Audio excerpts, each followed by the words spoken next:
A few years ago, someone asked me a question that should have been easy to answer. Hi, I'm Irene. Welcome to Beyond Survival. This is a space where we slow down and learn how to feel safe in our own lives again. What do you actually want? I laughed, not because it was funny, because I genuinely didn't know. And the strange thing was, I wasn't surprised. The question felt unfamiliar, like someone had asked me to use a muscle I hadn't exercised in years. Now, I could tell you what everyone else wanted. I know which restaurant would make everyone happy. I know how to avoid awkwardness in a group. I knew how to smooth over tension before it became conflict. I knew when somebody was upset, even if they said they weren't. But when the focus shifted back to me, there wasn't much there. At least not much that I could hear clearly. The older I get, the more I realize how easy it is to confuse being a good person with constantly adjusting yourself around other people. Especially if people have rewarded you for it your whole life. You become reliable, easygoing, thoughtful, the person who remembers birthdays, the person who checks in, the person who says yes, who doesn't create problems. Now, people appreciate you. They trust you. They depend on you. And for a while, that feels good. Who doesn't want to be appreciated?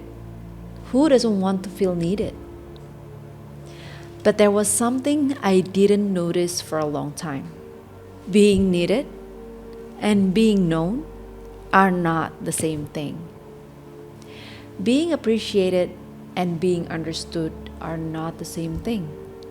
And being liked is definitely not the same thing as being yourself. I remember the times when somebody would ask me for a favor, and I would agree almost instantly. Not because I had carefully considered it, or not because I genuinely wanted to do it, but the answer was already halfway out of my mouth before I'd checked in with myself. Sure, no problem. Of course.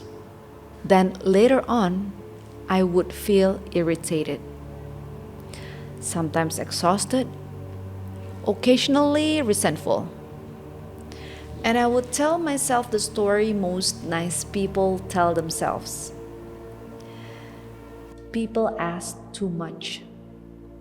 Nobody appreciates me.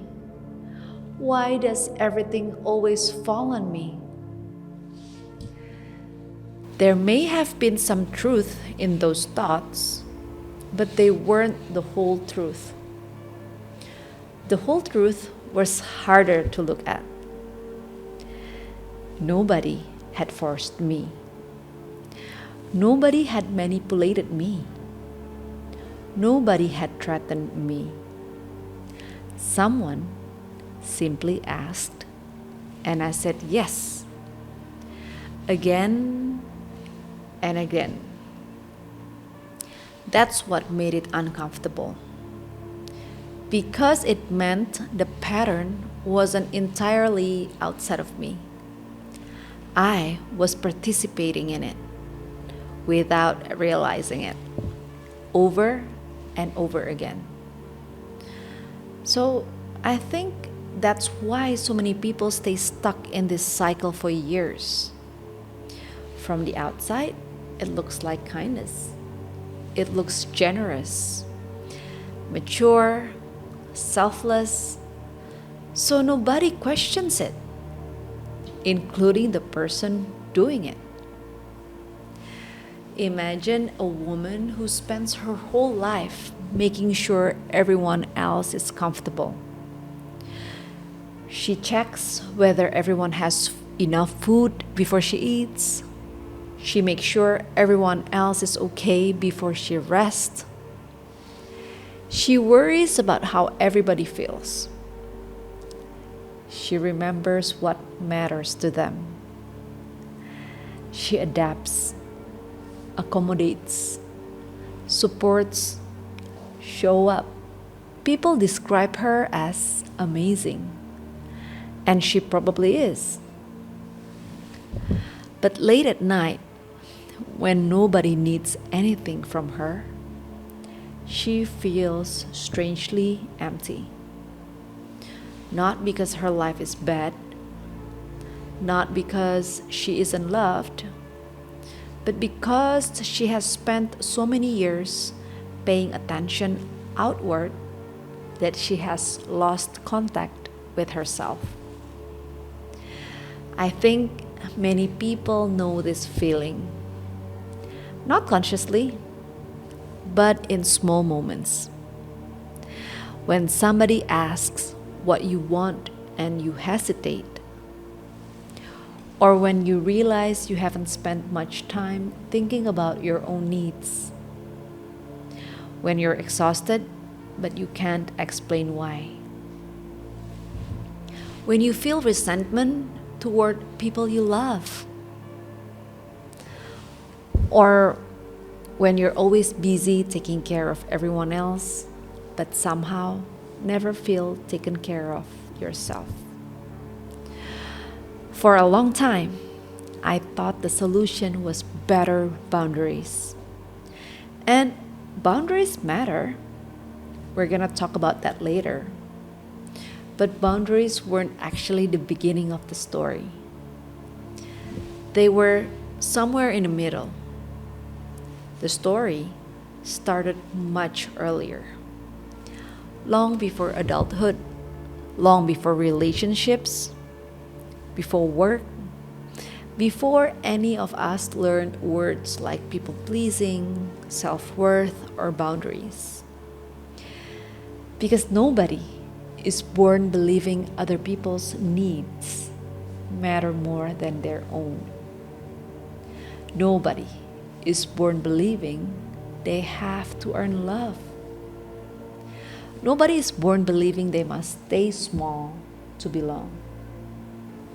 Those ideas are learned quietly, gradually, through experiences most people barely remember. And once I understood where those patterns come from, something changed. Not overnight, but enough to see myself differently. Because what I had always called being nice wasn't always kindness. Sometimes it was fear. Sometimes it was guilt. Sometimes it was a very old survival strategy wearing a socially acceptable disguise. And that's where the story really begins. Now let's go back to the beginning. To the child who first learned that keeping other people happy felt safer than being fully themselves. Most people imagine this pattern start with a major event. One memory, one wound, one moment that explains everything. But that's rarely how it happens. More often, it's a collection of ordinary experiences that slowly teach a child who they need to be. A child comes home excited about something.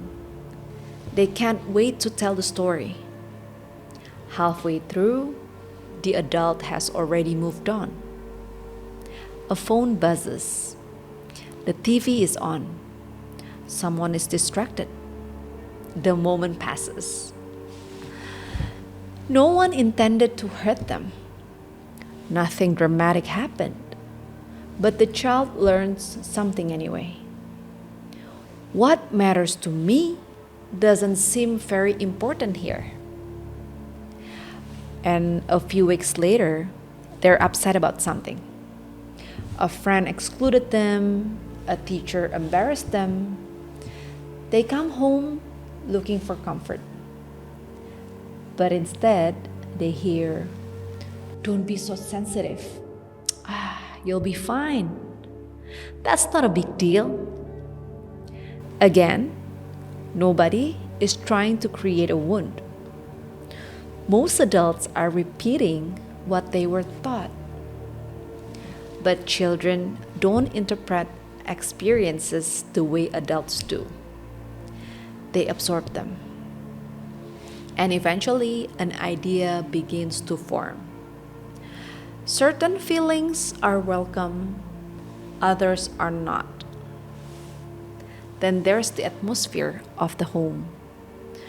Not necessarily screaming or chaos, but just tension. The kind children notice long before anybody talks about it. A change in tone, a slammed door, silence at the dinner table. Parents who seem distant from each other. Children are remarkably sensitive to emotional weather. They walk into a room and feel something is off before they understand why.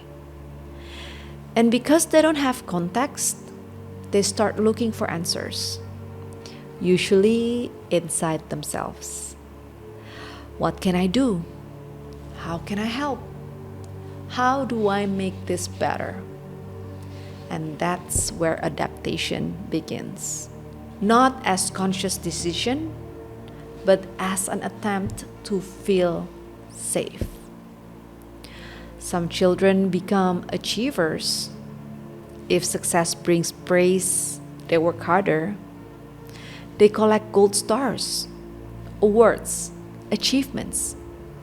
The accomplishment matters, but the feeling underneath matters more. Approval feels safe. Now, other children become independent. They stop asking for help. They handle problems alone. They learn that needing less creates fewer disappointments. And some become experts at reading the room. They know when somebody is irritated before a word is spoken. They sense disappointment instantly. They notice subtle shifts in mood. And adults often describe these children as mature, easy, thoughtful. What they're seeing is adaptation. The child has learned that paying attention to other people's emotions helps them navigate the world. Over time, that skill becomes automatic. They stop asking, "How do I feel?" and start asking, "How is everyone feeling?" At first, it looks like empathy. Sometimes it is. But often, it's something else. A habit of monitoring the environment. A habit developed so early, it feels like personality. Years pass, the child becomes an adult, the environment changes, the strategy doesn't. They're still the one smoothing things over after an argument. Still the one checking if everyone got home safely. Still the one making adjustments so nobody feels uncomfortable. Still the one saying, "It's okay," even when it's not. And because these behaviors are praised, they are rarely questioned. People admire reliability. People appreciate flexibility. People love being understood. The pattern works, at least on the surface. Then one day, something doesn't feel right. Maybe it's exhaustion. Maybe it's resentment. Maybe the realization that you've spent years taking care of everyone else and have no idea what you need yourself. That's usually when people start looking for answers. Not because the strategy stopped working completely, because the cost finally became impossible to ignore. The difficult part is this: the pattern was never the enemy. It helped you once, it solved the problem, it created connection, and it protected you. The question is whether it's still protecting you now, or whether it's asking you to keep abandoning yourself long after the danger has passed. Now, what happens if we don't ever show up? If this pattern continues? I will talk about it in the next part.